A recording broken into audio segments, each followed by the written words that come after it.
Hey, what's up, guys? Welcome to Black Geek Cool. I'm your host, Gershon, and today we're talking Star Wars. Specifically, we're talking Solo. Yeah, it's Solo, a Star Wars story. It's going to be my review of the movie, so I'm going to get right into it. Right off the back, I give it 2 Millennium Falcons out of 5.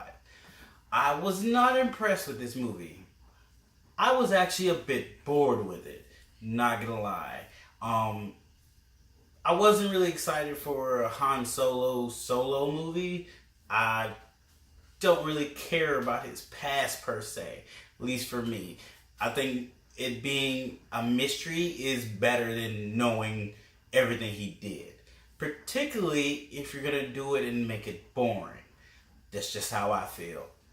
So, quick synopsis: it's about Han Solo and the path he goes down to become a smuggler and a criminal and so forth and beyond. And it's kind of his story of where he came from to an extent.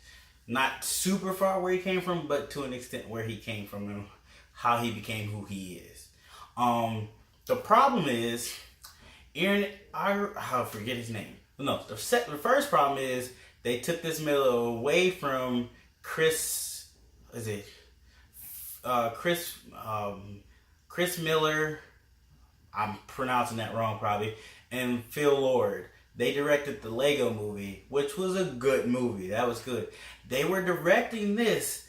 For some reason, somebody didn't like the way they were going in the direction, but they didn't like that until they finished shooting the movie. So they've already shot the whole movie.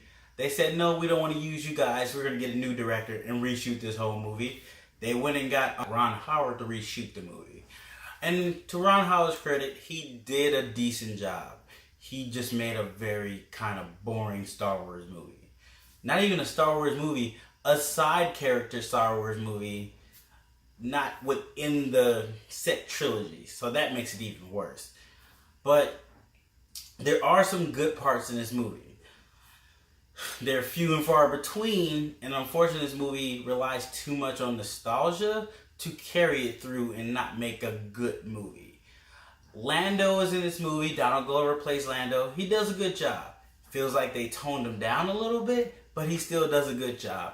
Chewie is in this movie, and he's good Chewie. No complaints about Chewie. Chewie's fine. He works. The biggest issue is Han. Han doesn't work. He's boring. He's very uninteresting. He's not charismatic. He doesn't pop when he's on screen. It's just dull. And I forget his name. He may be a good actor in some other things, but this is not his forte. It just doesn't work with him. I'm sorry. At times I literally was contemplating leaving the theater because I really didn't care how this ended. I really didn't. You had a couple stand out. The characters I was most interested in are Rio, Val, Beckett, and Efren and Ness. I was interested in those characters. I wanted to know more about those characters. Like they seem more interesting than Han Solo, which is crazy to say, but they look more interested in this movie than Han Solo did. That's just how I feel.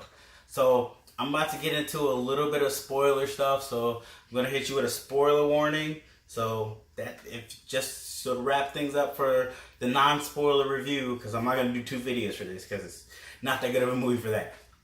My non-spoiler review, my score once again, 2 Millennium Falcons out of 5. So 2 of them out of 5. So spoiler warning, I'm gonna talk about a couple things that I did like and things I really didn't like. So spoiler warning once again. So the way they show how Han gets his last name Solo is so ridiculous. He gets it from a Navy Academy guy who was signing him up, and for some reason he's like, who with you? He's like, I'm alone. He's like, oh, okay, Solo. That's so stupid. I'm sorry. That is horrible. This character is too big for you to give him this one-off with his name like that. Like, it was not well thought out, not well done. It had nothing to do with him being a pilot, a smuggler. It'd have been better off that he got it in the underground with other criminals or something like that than getting it from the Empire of all places. And the way it's done, oh, it just leaves such a bad taste in your mouth. And this happens a good maybe 15 to 20 minutes into the film. So that's just not a good precedent setting forward. It really is terrible.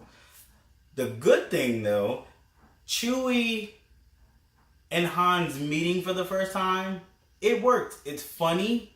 It's reminiscing to, I believe, Luke's time in the cave.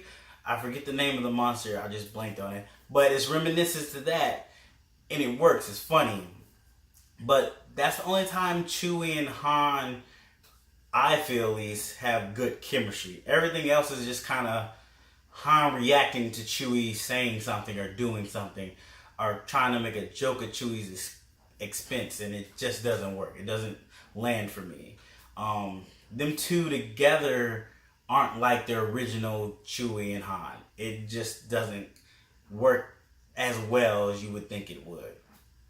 Another thing I didn't like is Han is very boring, and you're going through this world through his eyes to an extent, and it's boring. It's so bad. I'm harping on this, but he is not a good Han. And I don't care what anybody says that he needs to grow into being Han. There should be an essence of that there, and it's not there. He's not charming. He's not delightful. He's not fun. He's not exciting.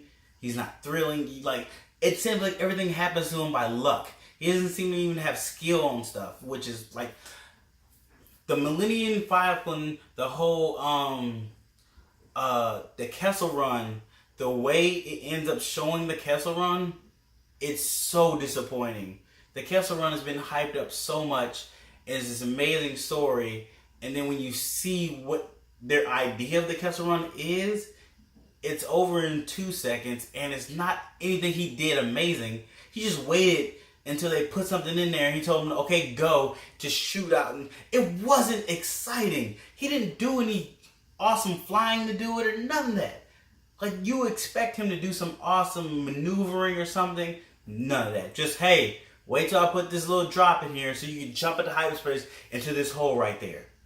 That took no effort. Anybody could have did that. I'm sorry. Anybody could have did that. So that was very disappointing. You took a story that's been built up for so long, showed us your version of it, and it was terrible. And that just kind of ruins that story now. Like, Han, most of his stuff is mystery, and it works because you don't know, you haven't seen it. But you live through it through stories. When you actually see it and it doesn't live up to those stories, it diminishes what Han is to me. I'm sorry. That's just how I feel. Lando and the whole bar scene when Han first met and they gamble and they win, it's funny, it's good. But those moments are very few and far between in a big movie that's not exciting enough. Like, I was more excited about Rio and Val and Beckett. I want to know their story. How did they meet? How did they become this team? They were interesting. The bad guy, I forgot his name. It was like Dunkono or something, or Vedo, whatever his name. He had these cool little lightsaber daggers, but the story is that he wasn't originally the bad guy. Somebody else was the bad guy. He was like a CGI monster or something. But they did the reshoots and they couldn't get him back, so they had to go with him. And he did decent enough. He wasn't really scary necessarily. He was just kind of typical bad guy. Oh, you didn't get what I need? I'm going to kill you. That's a one-note kind of bad guy. I'm sorry. He was bad. For bad guys. But Lando, his robot, they tried to make another sarcastic, kind of a freedom robot that wanted to free other robots. She had a few jokes, had nothing to do with the whole robot revolution she wanted to start. It was jokes about her and Lando in their relationship and how he wants her so bad and she's like, I can't do it. That was funny. I wanted more of that and less of, I need to free these robots. That would have been funny. Lando, he has his charm. He's charismatic. He's on screen. He pops. It works. It feels like they didn't let Donald Glover go full Lando. Just tone it down because you got this guy playing Han that's can't match him. I'm sorry. You can't match Donald Glover and Ehrenreich. They just don't match. One's clearly better than the other. You see it. So I feel they toned him down, which did a disservice to Lando, and they kind of chipped away him about his cape with his cape closet, which was awesome. Like, he's a man in space wearing capes and pulling it off. Come on, you got to give him credit for that. But this is just the few things I did like in the movie. Those things slightly stick with me, but the movie's too long to hold on to those things to make this a good movie. This is a good 2 or 3 moments in a movie, but as a movie as whole, I'm sorry, it just doesn't work. It's feel very kind of slapped together. Doesn't seem like whoever put this together cares about Star Wars, and I think Disney might need to change the way they're releasing Star Wars movies. I think they're doing too many at a time. Star Wars was always this epic event that happened, and the movies were epic, and it had epic moments that you wanted to relive and talk about and just imagine yourself in them. This movie's actually taking an epic moment away that you don't want to be in anymore because it just seems terrible now. I'm sorry, that's just how I feel. But, yeah, that's my review of Star Wars, or of Solo, the Star Wars story. Like I said, I really would like to see the side characters, Rio, Val, Beckett, Everett Nest. I want to see more of her. The fact that she was a girl, they did that whole, there's a guy, voice changer, girl, oh, surprise. That's played out, but in this movie, it's surprising because there's not much else going on. But I would like to see their stories before they died. Like, they died terribly, and the moment you got into those characters, they're gone.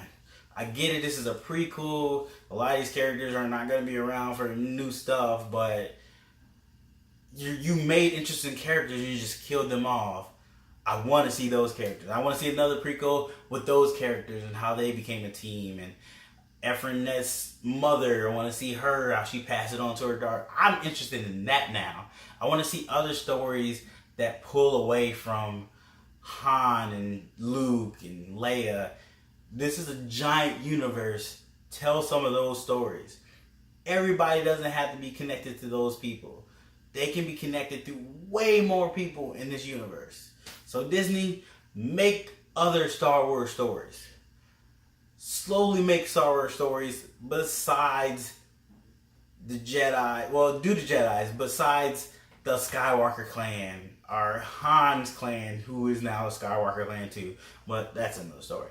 But that's my review of Solo Star Wars story.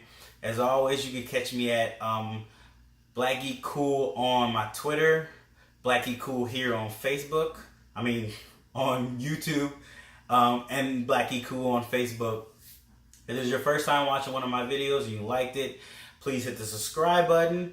If you are already a subscriber, please hit the notification bell so you know when I upload videos. And as always, guys, I'll see you in the next one.